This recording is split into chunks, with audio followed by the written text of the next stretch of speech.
Hello दोस्तों, मैं अपने चैनल एस रूली वैस में आप सबका स्वागत करता हूं। उम्मीद करता हूं कि आप सब ठीक मस्त और स्वस्थ होंगे।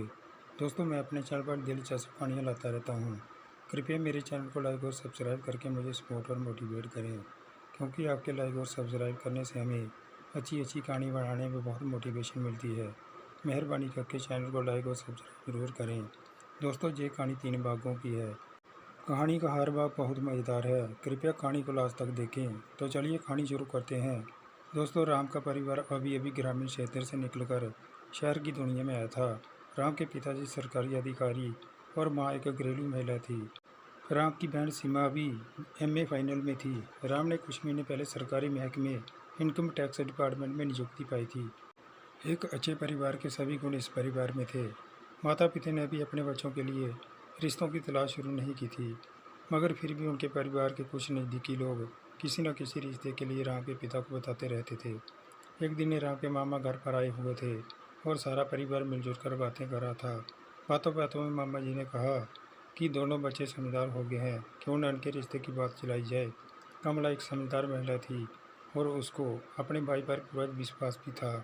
उसने कहा, भाई, रिश्ता तो दोनों बच्चों का करना है, पर राम के लिए कोई योग्य लड़की मिल जाए तो अच्छा रहेगा।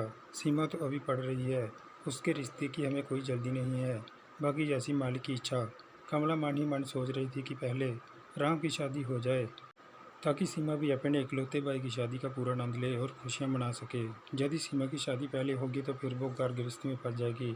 सतपाल और कमला आधी रात तक बातें करते रहे। कमला ने कहा कि एक बार विवाह के बारे में राम की मर्जी जान लेनी चाहिए। सत्यपाल जी समय के साथ चलने वाले व्यक्ति थे और आजकल के वातावरण से परिचित भी थे। उन्होंने कहा कि बेशक राम की मर्जी के बिना इस मसले में आगे बढ़ना मुमकिन होगा।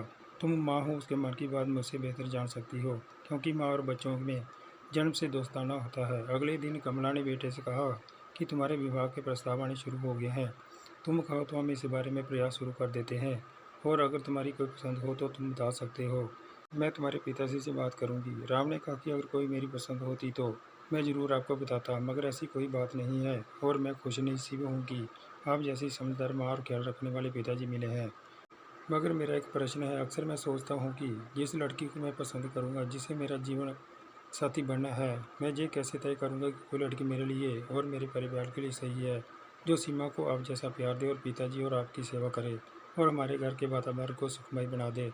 कमला को बेटे के सुनते पर गर्व हुआ और खुशी भी। मन में एक आवाज़ आई कि सबको ऐसी औलाद मिले। कमला ने बेटे को समझाते हुए कहा कि ऐसी कई लड़कियां होंगी जो हमें पसंद आएंगी, क्योंकि बाहरी रूप और सौंदर्य की कमी हमारे आसपास की दुनिया में नहीं है, मगर कुछ विशेषताएं हैं जो आज मैं तुमसे कहूँगी। उनको ध्यान में रखकर तुम किसी लड़की का अंतिम चयन करोगे तो ठीक रहेगा। बेटे ने पूछा, वो कौन सी विशेषताएं हैं? तो कमला ने कहा कि जब तुम किसी लड़की को देखने आओगे तो अपनी मनोस्थिति का अवलोकन जरूर करना। जो लड़की तुम्हारे लिए सर्वथा उचित होगी, उसका तुम्हारे मन पर कुछ इस प्रकार असर होगा। जैसे ही वो तुम्हारे मन को भा जाएगी, उसे देखकर तुम्हारे मन में आनंद और खुशी का संचार होगा। तुम्हें एहसास होगा कि तुम्हारे विवाह के लिए लड़की की तलाश समाप्त हो गई है। तुम्हारे मन में बिना कारण आनंद और उठने लगेगी और तुम समय भी उसके प्रति प्रेम और श्रद्धा से भर जाओगे। तुम्हें लगेगा कि जिसकी तलाश में तुम निकले थे वो मिल गई है। जब तुम उस पर दृष्टि डालोगे तो पाओगे कि वो प्रेम और पवित्रता की मूर्ति तुम्हारे लिए बने हैं। उसकी आंखें श्रद्धा और विश्वास से भरी होंगी। तुम्हें देखकर वो भी संतुष्ट और तृप्त नजर आएंगे। और रही बात परिवार के साथ उसके संबंधों की, तो अगर हम भी उसे अपनी बेटी जैसा प्यार देंगे तो वो भी अपने माता पिता से आदर करेगी। और अगर सीमा भी भाभी को बड़ी बहन जैसी देगी तो उसे भी बदले में प्यार की कोई कमी नहीं होगी। ये रिश्ते एक तरफा नहीं चलते, सबको दूसरा का मान सम्मान करके ही अपने लिए मान सम्मान कमाना पड़ता है। एक अजनबी लड़की अपना सब कुछ छोड़कर नए परिवार में अपनापन देने और पाने के लिए आती है। यदि वो परिवार भी उसे अपनापन देने के लिए तैयार हो तो घर को सुखमय होने से कोई नहीं रोक सकता। घर का हर सदस्य बहू से अपनापन चाहता है, बदले में उसे भी सबसे अपनापन मिलना चाहिए। तो राम ने कहा, माँ, मुझे आज तुमसे एक मंजे हुए अध्यापक की तरह शिक्षा मिली है। सच में आपकी ये सब बातें मुझे अपने लिए निर्णय लेने में मददगार साबित होंगी। अब मेरा ये मन संशय से बाहर निकल गया है। मुझे लगता है वो कैसी होगी मैं निस्संदेह ही पहचान जाऊंगा।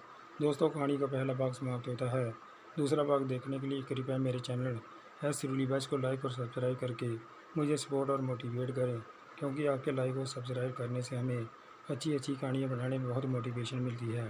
मेहरबानी करके चैनल को लाइक और सब्सक्राइब जरूर करें। मिलते हैं कहानी के अगले भाग के साथ। तब तक के लिए खुश रहिए, अपना और अपनों का ख्याल रखिए। अपना कीमती समय निकालकर कहानी को लास्ट तक देखने के लिए आप सबका बहुत बहुत धन्यवाद।